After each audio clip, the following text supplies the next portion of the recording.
The date is the 22nd of August 2025. I'm Ria Bagshaw.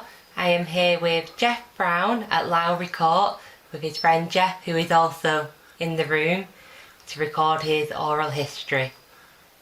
So, first question, what was life like growing up before the war? What was life like growing up before the war? Well, it was very pleasant. I found going to school at different stages. I went initially to an elementary school on Mossley Road, and then when I was about 10 or 11, I went to Stamford Boys' School, which I found very interesting because we started doing woodwork and metal work and all that kind of thing I found very interesting. And it was, you had to behave yourself because in those days teachers had canes. If you misbehaved, you got the cane on your hand. And if you really misbehaved, you were sent to the headmaster, who was Mr. Duncan, a retired army major, and he was strict, and he was a dab hand with the cane, so you didn't want to get sent to Mr. Duncan. But growing up in those days, it was very nice, very comfortable. So after that period at Stamford School, I went to the grammar school on Darnton Road, which still exists today. It's now the sixth form college. And I was there till I was about 14, I think, and then I left and I got an apprenticeship, electrician apprentice at the bus depot on Mossley Road. In those days, there were buses and trolley buses there, and the work I found very interesting. It was all maintenance on the buses and the equipment in the buses. And there I stayed till I was called up when I was 18, and then I went in the Air Force. Now, I started training in the Air Force the first weeks of 1944, and I started training as a wireless operator. We did about 3 or 4 months of the basic training. We were called to a meeting and told that they had too many wireless operators and our training had to be suspended indefinitely. But they required at that time air gunners. We were told if we liked, we could change and become air gunners. So, being a bit young and daft, not really knowing what we were letting ourselves in for, most of us said, oh, okay, we'll change. So we had to start training again, this time as air gunners. So we went through all the basic training, learning turret systems and all the procedures that we had to know. And after we completed that, we went on to do air training, firing from aircraft at what was called a drogue, pulled by another aircraft, air-to-air firing. And we went up in Anson aircraft, 4 gunners at a time.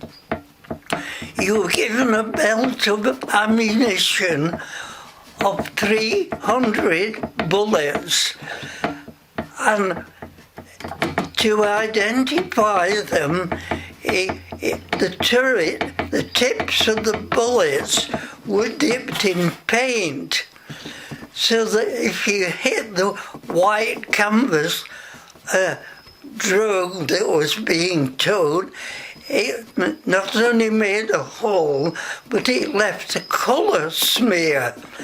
And these could be checked and counted afterwards to tell you how many hits you got. Now, if you came back with a score of, say, 150, they said you had cheated. You must be doing something wrong, because with the equipment we were using, it wasn't possible to get at a possible maximum of about 8 or 10 hits on the drogue. So that's how we did our air firing. Now, when you got back from one of these exercises, you had 2 places to go. You went to a counting shed where the drogue you had fired at was laid out on a long table, and the number of hits was recorded. The other thing you did, you collected from the aircraft the bullet cases for the ammunition that you had fired, and the bullets were connected by metal links. They had a huge metal top table with slots in it that were the same shape and size of a used cartridge case. And you posted the used bullets through that, collected the belt links together, put them in another box. They could be used again. So that was how we did our air firing training. Now, when we finished that, we were promoted to sergeant and given the half wing of an air gunner. So then you moved on to the next stage of training, which was to join a crew of 6, pilot, navigators, wireless operators and gunners and that kind of thing. And we flew in a twin-engine bomber called a Wellington. And we did all kinds of different exercises in the air, firing at targets, firing at targets on the ground, all that kind of thing. All the other crew members did different exercises to do with whatever job they had. And after we completed that several months, we moved on to the Lancaster bomber. And there we were joined by a further crew member, the flight engineer. And we did exercises again on the Lancasters as a complete crew. And this lasted for a month or two. When we had completed that, we were posted to a Lancaster bomber squadron. In my case, this was a place called Fiskerton, which was quite close to Lincoln. And there you did further training in the Lancaster, which was called squadron training. There were certain exercises you had to do before you were considered qualified to go on operations. That was 576 Squadron. Now, by the time we completed all this training, the war was drawing to a close, and there wasn't much left operational to do. But at that time, a situation arose in Holland due to the German occupation. There was a wholesale starvation. Hundreds of people were dying for lack of food. And their queen, Wilhelmina, was living in exile in London, pleaded with the Allied governments to help her countrymen were dying of starvation. So a very rapid operation was drawn up, and in our case it was called Operation Manna. Manna being the biblical term, food from heaven. And we did this. The American Air Force also did it. Their operation was called Chow Hound. So the operation consisted of flying to certain areas in Holland. Instead of carrying bombs, the bomb bays were loaded with food, all types of food, tins of food, and we flew over these bomb dropping zones and dropped the food supplies. I did 5 of these operations before the end of the war, and we did the final one on the morning of VE Day, the day the war ended.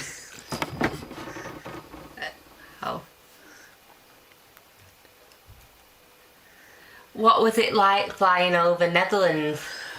Well, I can show you some photographs. It was all done at very low level. Here are pictures of how the food was carried in sacks in the bomb bay of the Lancaster. Here are pictures of the food being loaded on British and American aircraft. There it's being loaded. There's an American aircraft dropping the food. It couldn't be dropped on parachutes. It just flew over the dropping zone, opened the bomb bay doors, and everything fell out in a huge cloud, as you can see on these photographs. There's a Lancaster dropping food. There's American Flying Fortress dropping food. And at some places, the Dutch people wrote messages with flowers on the ground, thanking us. There's a food dropping taken from an aircraft. That's an American bomber dropping food. That was Operation Manor Chow Hound, right at the end of the war. When the war ended, of course, people could go in on the ground, and they were ready with fleets of lorries to dash in and start distributing food. But it was so severe, the starvation in Holland, people were dropping dead in the streets. At the end of the war, 22,000 Dutchmen died of starvation. That was the situation. You, later in life, went on a special visit to Holland. What was that like? Oh, sometime after the war, a reunion was organised of crews that had dropped food in Holland, and we were taken there. The first visit went to Holland. It didn't cost us anything. The whole thing, the transport and all the accommodation, food and everything we did in a couple of weeks in Holland was paid for by collection from Dutch people. They were so grateful to what we had done. And we went back for several years after that to these food reunions. They were so grateful for this. They called it it was called Operation Manor, and it's written into Dutch history of what we did.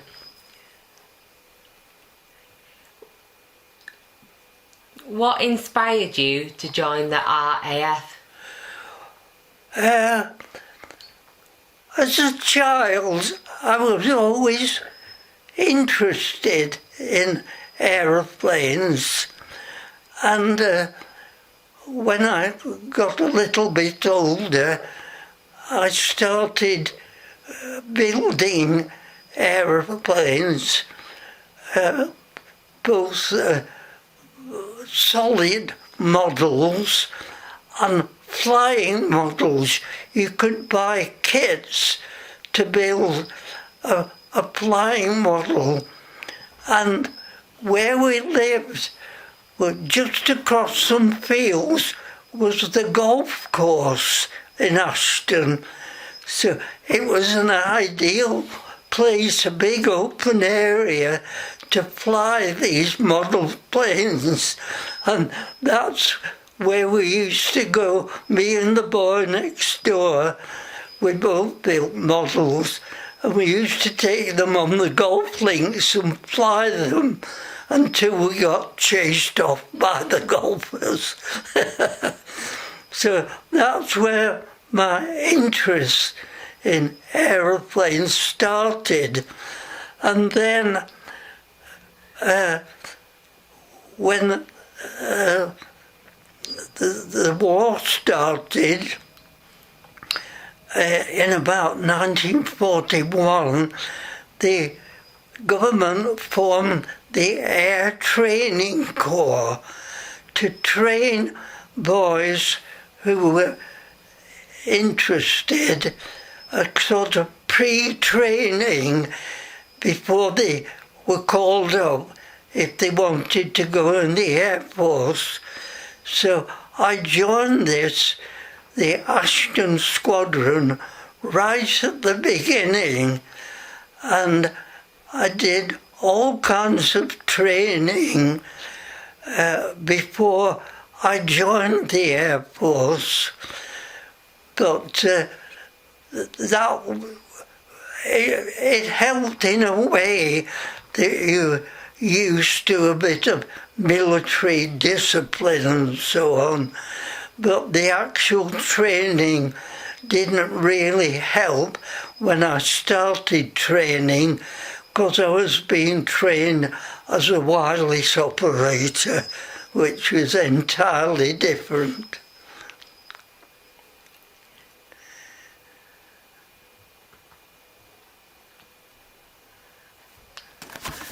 When I started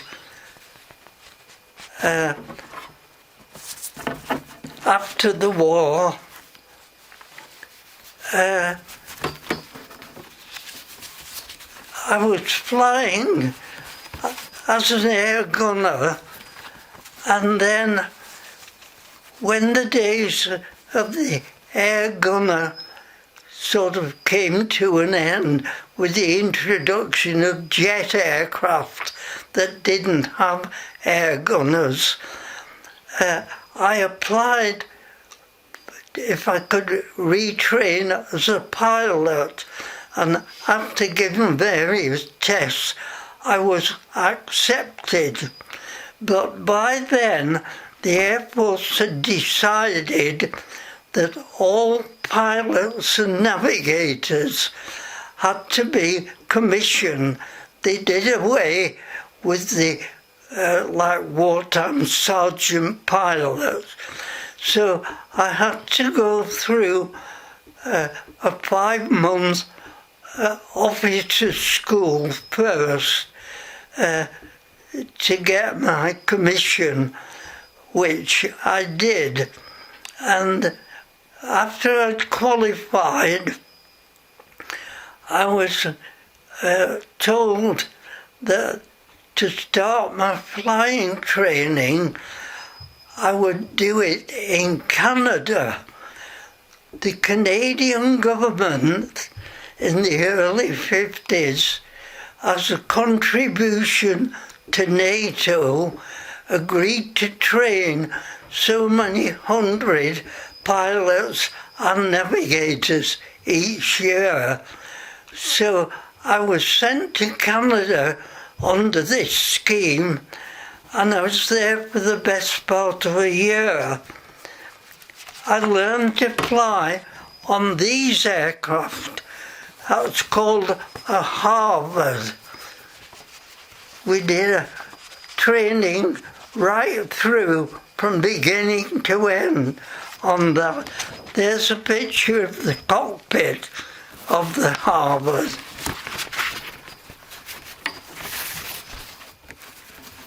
What was your journey like getting to Canada? Oh, it was a bit of a long-winded affair because you couldn't fly in those days direct to North America. You had to fly first of all to Iceland, land, refuel the aircraft, then fly to a base right high up in northern Canada, refuel again, and then fly down into Canada to Montreal. So we eventually got there. We were taken to a Canadian Air Force station at a place called London, Ontario.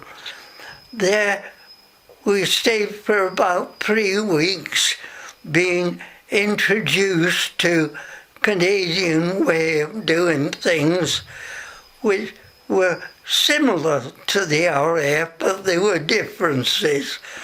And then we were told where we were going to do our training. So we were told we were going to a place in Alberta called Claresholm, a flying training school. And somebody got an atlas of Canada, and we found we'd come from England to London, Ontario, just over 3,000 miles. We were halfway to Claresholm. It brought home to us what a massive country Canada is. We were put on a train, I think it was on midday on a Thursday, and we got off that train at tea time on Sunday. It chugged all the way across the Canada, because in those days it was steam engine, so we had to stop in various places whilst they changed the engine, and we were allowed to get off in these little wild towns, have a look round, but everything was taken care of on the train. There was a dining car, we were fed on there, and at night it was like we'd seen on the pictures. The seating arrangement, there were beds that folded up into the roof of the cabin.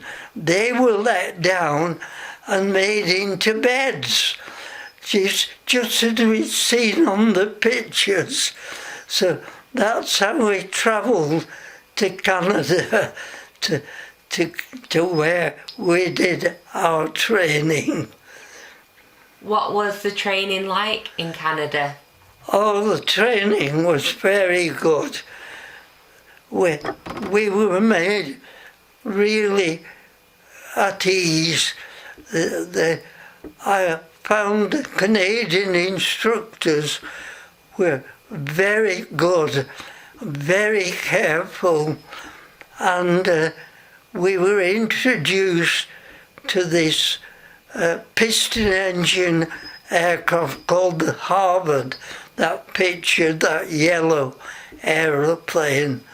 And we did all our training on those aircraft for, I think the best part of 9 or 10 months. And then we qualified as pilots. But just at that time, a change of method of qualifying for pilots in Canada occurred. They decided that their trainees would have to do the advanced stages of training before they qualified for the wings. But we were just shunted out. We were given a certificate to say we had qualified as pilots, but we were sent home without having a wings presentation. So we didn't know quite how we stood. So we were taken eventually, when we got home, to Air Ministry. There we were introduced to a civilian clerk who issued all the instructions of where we were to go next and that kind of thing, rail warrants. And then he said, before you leave, any questions? So one chap said, what about our wings? When do we get them? And the civilian clerk said, oh, it's okay. You can put them up now if you want to.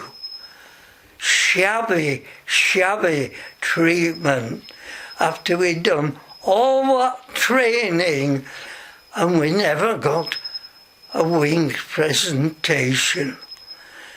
So we went on to the next stage of training, and when we arrived, some had put pilots' wings up, some hadn't. So we were introduced to a chief instructor, and he started his spiel, and he suddenly stopped, and he pointed at a lad in the front row who was wearing the single wing of a flight engineer, which he had been before he trained as a pilot. So the squadron leader said, who are you? What are you doing here? So the chap said, well, I'm a pilot, sir. I believe I've come here to do an instrument training course.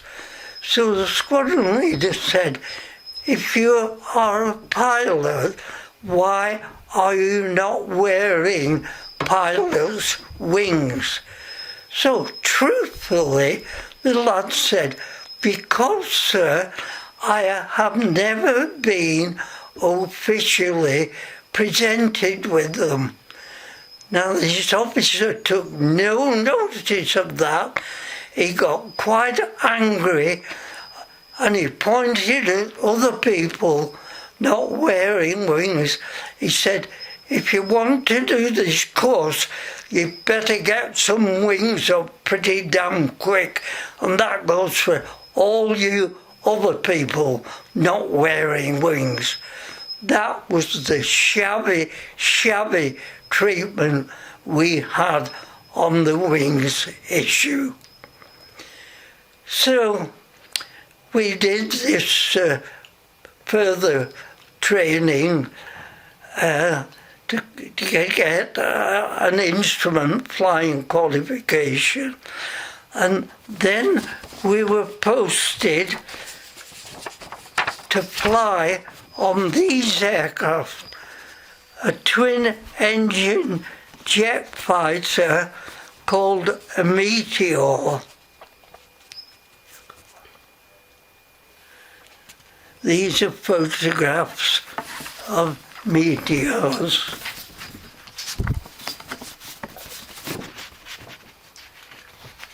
What was that plane like to fly? Oh, that was completely different. I'll never forget my first flight in a Meteor. It was a twin-seater.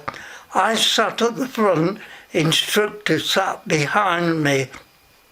He said, are you ready for takeoff? I said, yes. So he said, stand by. And I watched him slowly open the throttle, and suddenly you got a gigantic push in your back, and before you knew where you were 1,000 feet up in the air, going about 250 miles an hour. Oh, that first takeoff was just fantastic. That's how you took off in a jet aircraft. Completely different to the takeoff in a propeller-driven aircraft. You mentioned about your wings. Can you tell me about officially getting your wings later on? Well, I told different people over the years about this, and my daughter and a friend of hers who's very into aircraft history and so on, her father was a navigator during the war, and they must have told the Air Force people that the shabby way we were treated never got a wings presentation. So a month or two ago, we were taken on a visit to RAF Coningsby, and whilst we were there, my name was called out, and I was presented with that bottom certificate, which, if you want to read it, it tells how they said you didn't get a full wings presentation. This is your wings presentation, only it's 60 odd years too late. And that, I got my wings just a few months ago. How did it feel to receive your wings finally? Oh, well, we got so used to being in a situation where we just said, put them up if you want to. It didn't really bother us. What was your favourite plane that you flew during your RAF career that you flew on? The favourite thing, possibly two things. First one, perhaps, was going solo when we trained on the Harvard aircraft. That was a big moment of your training when, for the first time, you were allowed to go up and fly by yourself. And the second thing was when we did this first takeoff in a Meteor and got this gigantic push in the back. Those were two of the, I think, most memorable occasions. When did you leave the RAF? Oh, when I got flying in these twin-engine jet fighters, a Meteor, and eventually doing high-speed manoeuvres, I began what they call blacking out. The G-force is so strong, it makes you temporarily unconscious. And because of this, I was grounded, and I was sent to the Aviation Medical Centre in Gloucester, where I was tested in the air and on the ground, and I was told that because of this G-force intolerance, my flying days were over and I was grounded. So I was then sent to a kind of sorting out centre where I was told again that my flying days were over. I was offered the choice of several ground jobs, none of which I fancied. The alternative was to leave. Well, I'd been in the Air Force then over 10 years, and I didn't fancy doing a ground job, so I left the Air Force. But it wasn't the end of aircraft, because after a short time I got this employment in the design office at Avros, which I told you about earlier. So from the age of 18, one way or another, right through to retirement, it was really aircraft all the way, from beginning to end.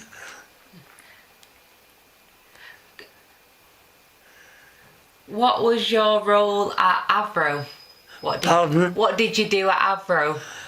I worked in the design office, that big picture I just showed you.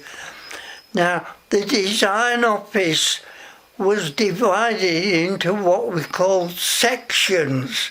Each section dealt with a particular part of the aircraft.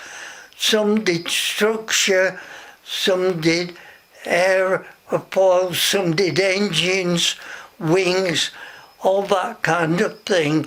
And I was put, because of my Air Force experience in armament, I was put on the armament section, and we did work for the equipment, anything at all that was carried and dropped, from a practice smoke bomb to atomic weapons. We covered the whole thing and all the equipment necessary to carry them in the aircraft, to load them in the aircraft, and to drop them from the aircraft. So that's how I finished my time there. What was your role with Nimrod? The Nimrod, I was working on that from the very beginning. We had to, it was a Comet aircraft that had a big bay added underneath to accommodate all the weapons, and we had to do all the different types of bomb carriers, sonar carriers, anything that was carried and dropped from there. That was the type of work I worked on.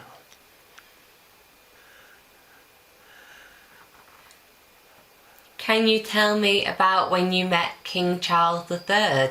Pardon? Can you tell me about meeting King Charles III? Oh, meeting the King. Well, that was a surprise visit.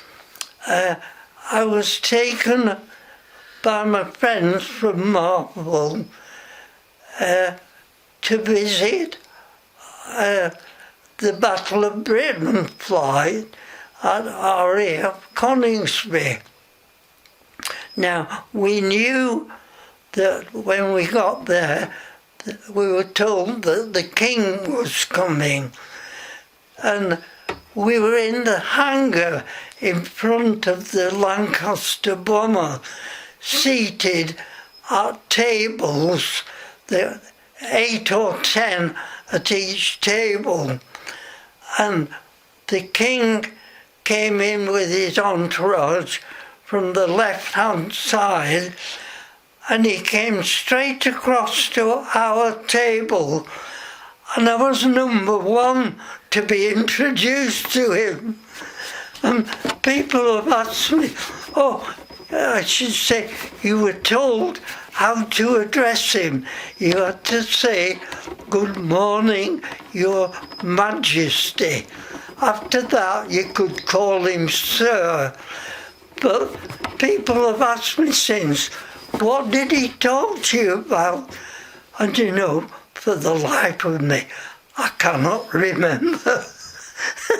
It's a blank.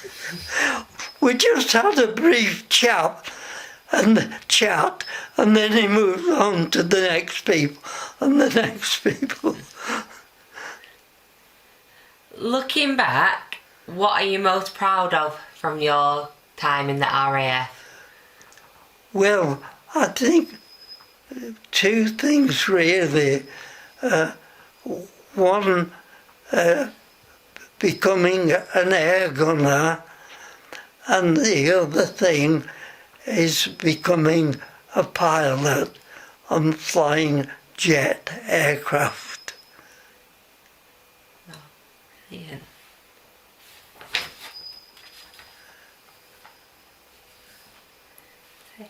I don't have any more questions. Is there anything else you'd like to tell us? Not about my time in the Air Force. I have a few things here I can show you, but they're nothing to do with my time in the Air Force. No, that'd be lovely to see them. Yeah. Yeah. You've heard of the Dam Buster Squadron. It's very famous. Well, how did they do it? They carried specially adapted Lancasters carrying a bomb which was like a big oil drum. That's the Lancaster and that's the bomb. You flew on Lancasters when you did the manor drops? Yes. Yeah. Now, that bomb was designed to bounce on the water. If it was just dropped, it would go splosh and go in.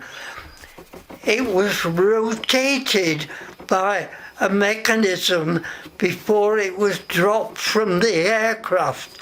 So it was mounted between two large arms, and it was rotating, and it was rotating backwards.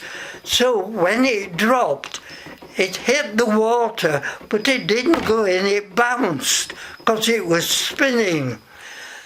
And it bounced across till it hit the dam, then it sank down and exploded. And that's the sort of damage it did to the dam wall. How was it carried in the aircraft? Here's a drawing of it.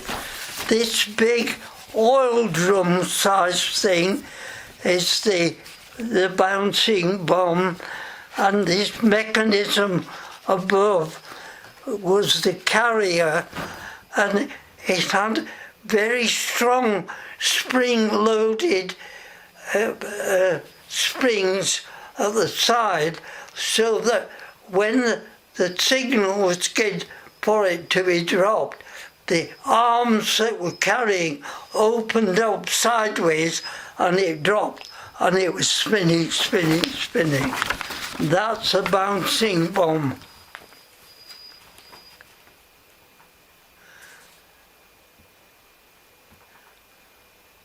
Wow. Now, I found that drawing in a drawer when I was still working at Chatterton. And I thought, oh, that's interesting. I'll get a copy of that.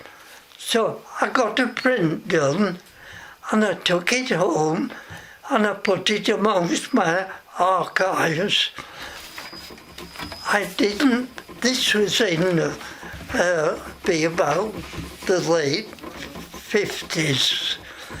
I didn't find out until 19 96 that how the bomb was carried to drop the dam busters was on the secrets list till the 1960s. If anyone had caught me, I would have been in deep, deep trouble. But I just didn't know. It was just in a drawer. Pardon? Tell us it was just in a drawer. Yes. This is just pictures of the Vulcan bomber. Is it? Oh yes.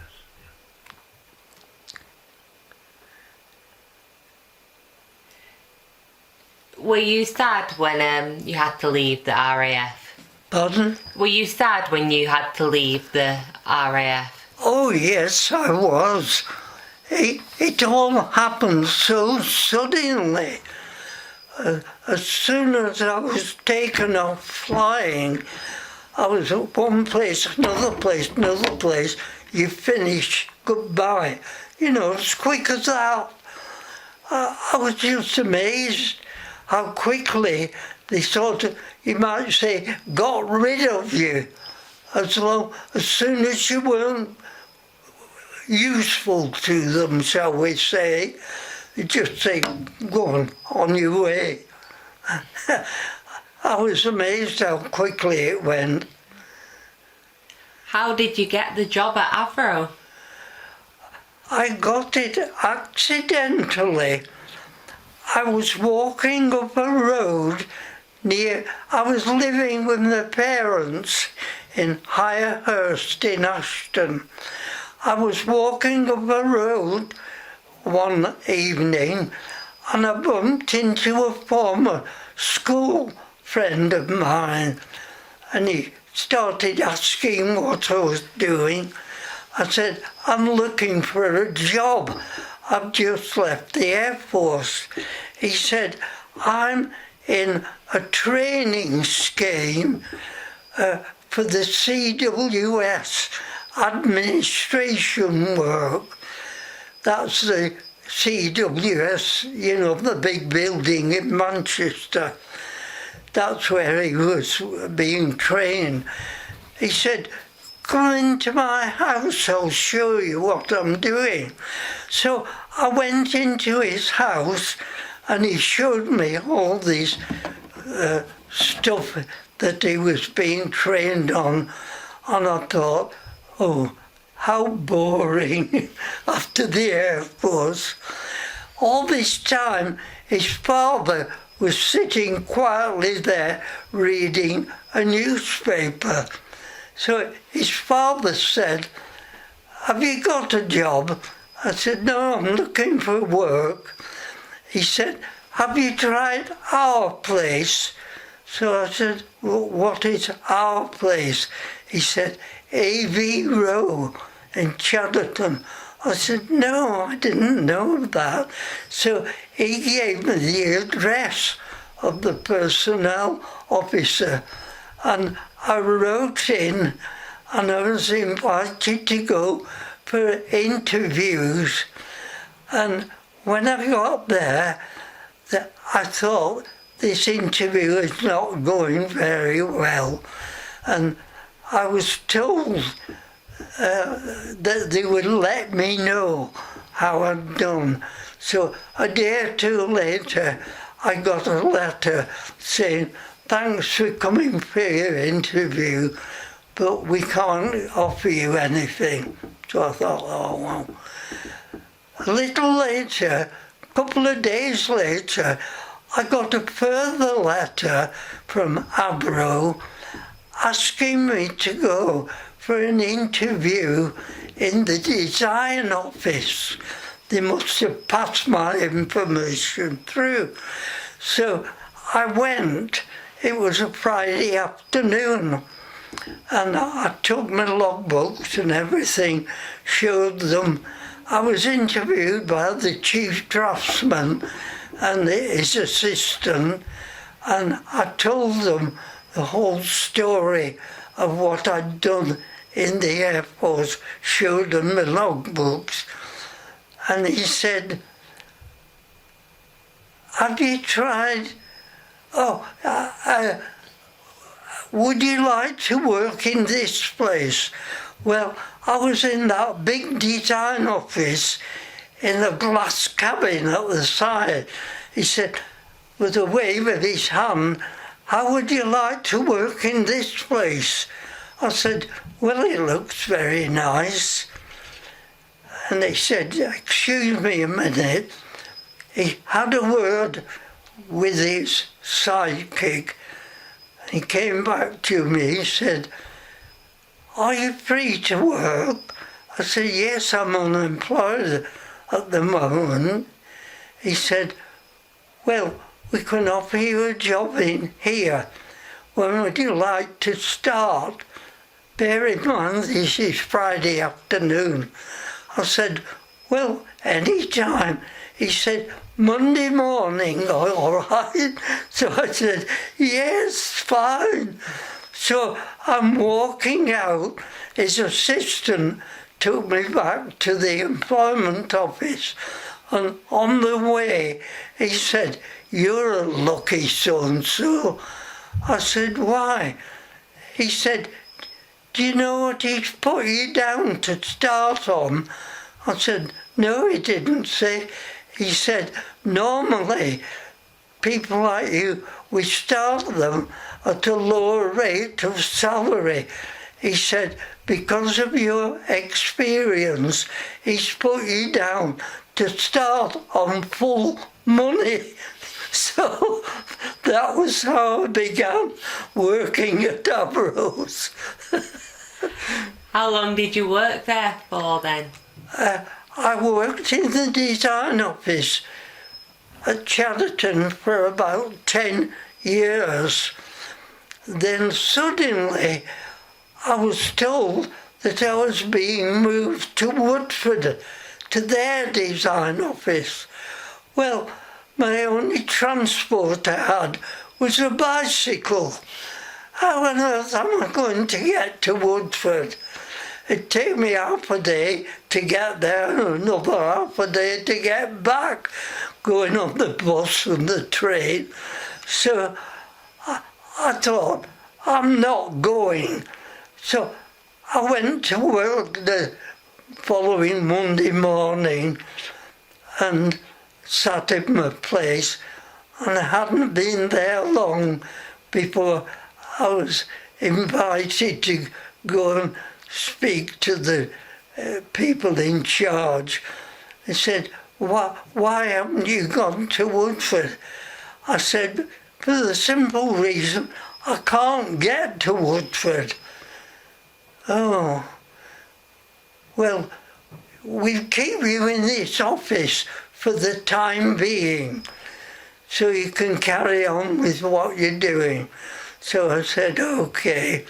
So I did this for quite a while, and then I noticed they were beginning to move other people to Woodford, and I thought, yes, and one day they'll come to me and say either get to Woodford or get out. So I left, and I got a job at a vehicle factory in Oldham. They built big commercial vehicles, and I got a job in they didn't call it a design office, they called it a drawing office. So I worked in there for 2 or 3 years, got on quite well. I could do the work quite easily, and I used to take a lady, a friend of my wife's, had 1 or 2 properties in Chatterton that she rented, and once a month to help her out, I used to go around and collect the rents for them. So I'd then take them to a collector who was a chap who I'd worked with in Chadderton. He still worked there in the personnel department. So he said, "How are you getting on at this new place?" I said, "I'm fine. It's quite nice." He said, "If you wanted to come back to Chadderton, we've got some vacancies in technical publications." So I said, "Oh, I wouldn't mind trying that."